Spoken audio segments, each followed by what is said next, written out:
Thank you, Madam President, distinguished ministers, council members.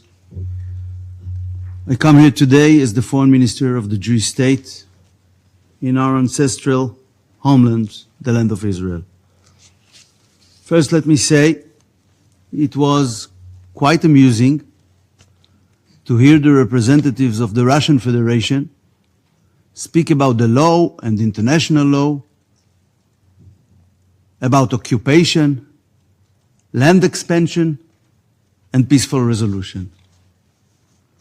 I must admit, I had to restrain myself from laughing out loud.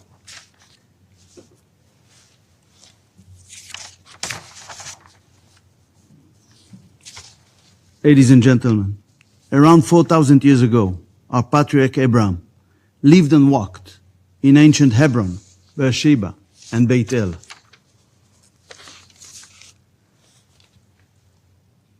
Over 3,000 years ago, King David established Jerusalem as our capital.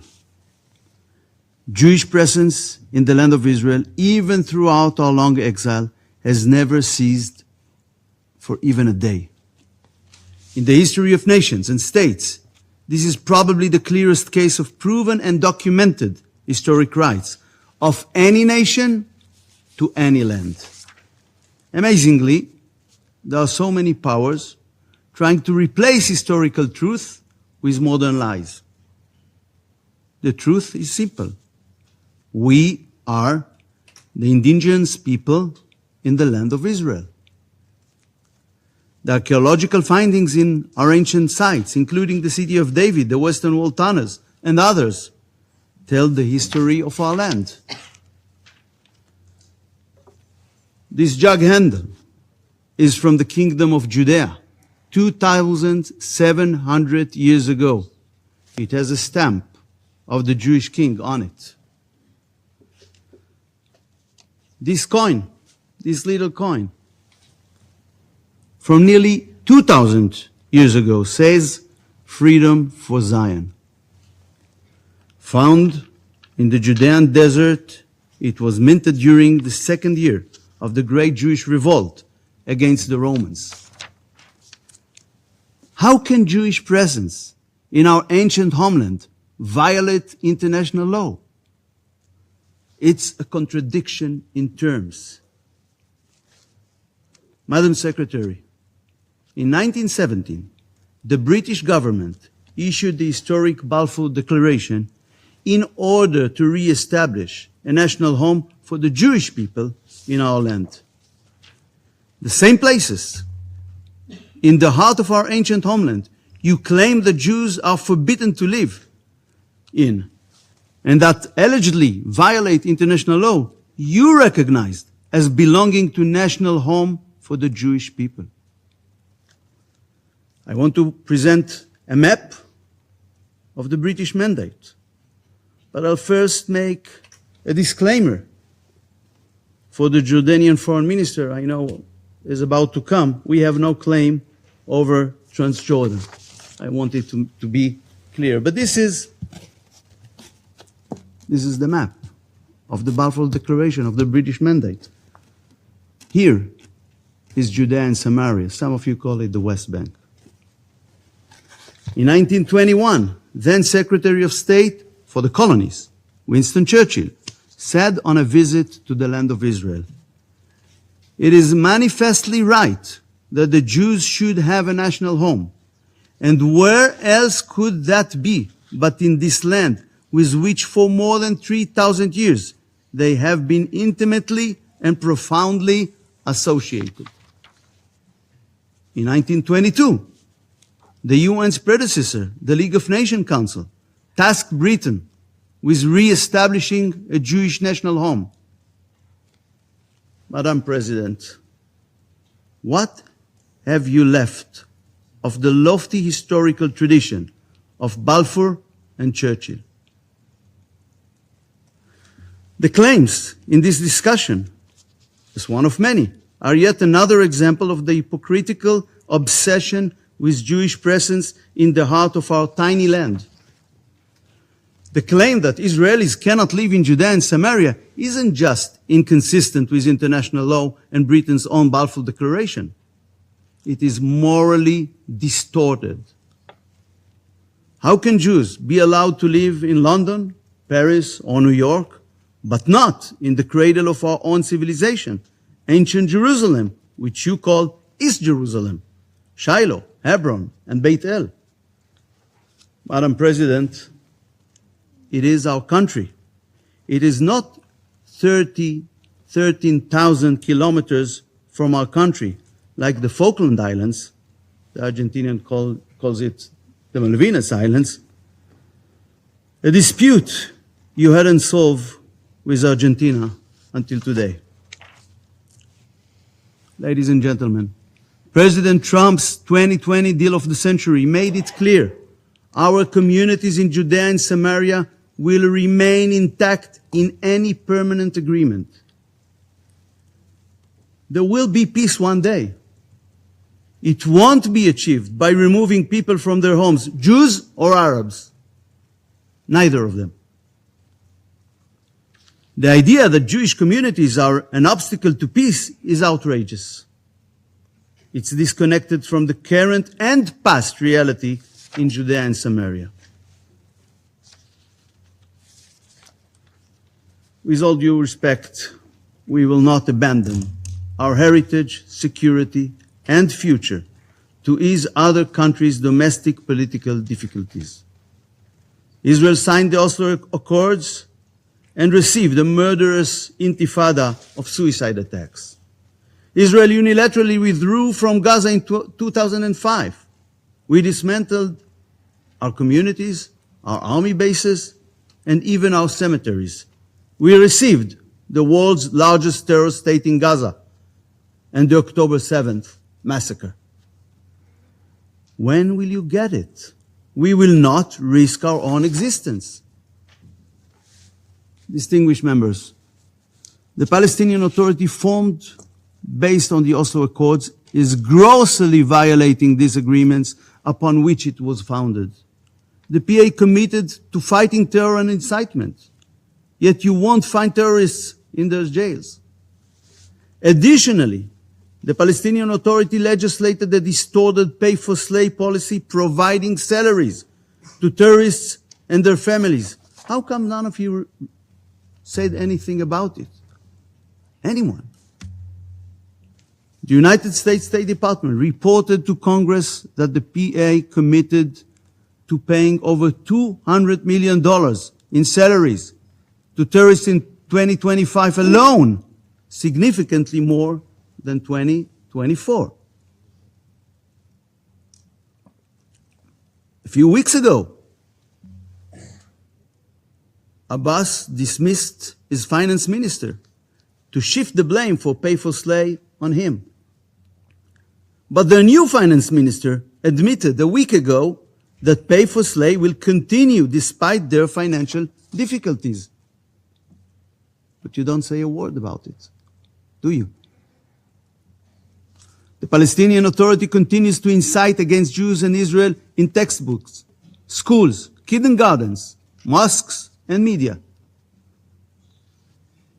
This map from the Palestinian elementary school in Hebron displays skulls on top of Jewish community. Skulls.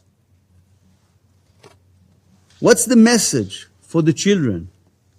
This is the fate they intend for the Jews. The Palestinian Authority, just like Hamas, is brainwashing the minds of the next generation to hate Jews. Under the Palestinian Authority, there is a systematic destruction of holy and archaeological sites.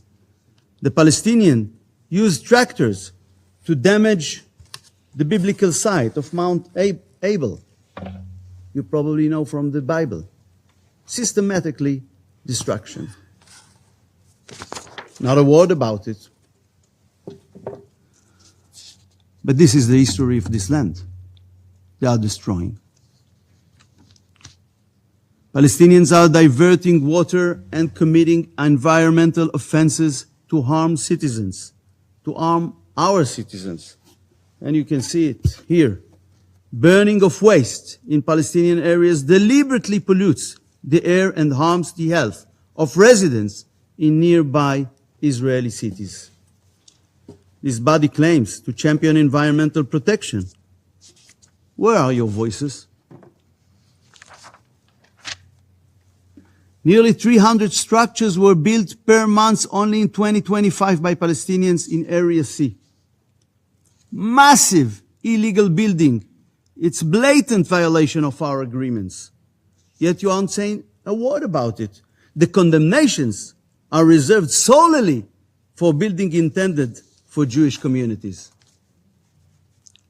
How many of you condemned the PA's racist death penalty for anyone who sells real estate to Jews? Do you believe it exists in 2026, death penalty for selling real estate for Jews?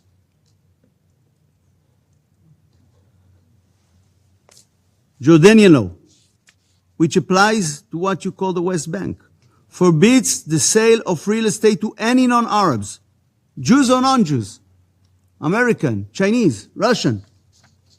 How many of you that condemned Israel's cabinet decision last week to cancel it really believe that a racist law like this should exist in 2026? What choice did we have other than correcting these twisted injustices? By establishing equality and transparency in real estate transactions in Judea and Samaria. Is this annexation? Our cabinet decision also protects the property rights of Israelis and Palestinians alike. Dear members, the international community turns a blind eye to the PA's ongoing practices and violations. This only pushes a solution to the conflict further away. You invented a so-called state of Palestine as if such a state exists or ever existed. But the truth, for over 3,000 years since King David, Jerusalem has been the Jewish people's eternal capital, and it will remain so forever. West Jerusalem is Jerusalem, one Jerusalem under Israel's sovereignty. If you wondered where the name Palestine was born, it was the same Hadrian. He renamed the land of Israel Syria Palestina to try and erase the Jewish connection to our land. But during Ottoman rule and through the British Mandate, Jews were forbidden from entering the tomb of the patriarchs in our ancient city of Hebron. Our ancestors were restricted to praying at the seventh step on the outside staircase. In Yemen today, Christians are banned from practicing their faith openly. The Iranian regime considers home churches a national security threat. Not a word about these countries. Israel is the only power standing against huge forces of barbarism, terror, and extremism. Distinguished members, tomorrow I'll have the honor to representing Israel at President Trump's Board of Peace Summit in Washington, D.C. We support President Trump's plan for Gaza. At the heart of the plan is the disarmament of Hamas, demilitarization of Gaza Strip, and de-radicalization of Palestinian society there. This is why it's the first comprehensive plan deals with the root problems. Hamas is solely responsible for the humanitarian situation you all described, for the suffering of Israelis and Palestinians alike. Yet members of this council attack Israel obsessively with no connection to reality. Even when, as the American ambassador had said, more than 4,200 trucks per week enter Gaza. Statements must be connected to reality and to what shapes it. I want you to honestly ask yourselves, what's more impactful, this UN meeting or tomorrow's summit? Have you asked yourselves why everyone is focused on tomorrow's DC summit and not this meeting? It's time to speak the truth. The Palestinians are at the forefront of radical Islam's war to eliminate Israel. It hasn't changed. And make no mistake, the West is next. It's time to stop with the one-sided, unbalanced approach. I call on the UN to wake up before it loses its remaining importance, influence, and status. I thank you.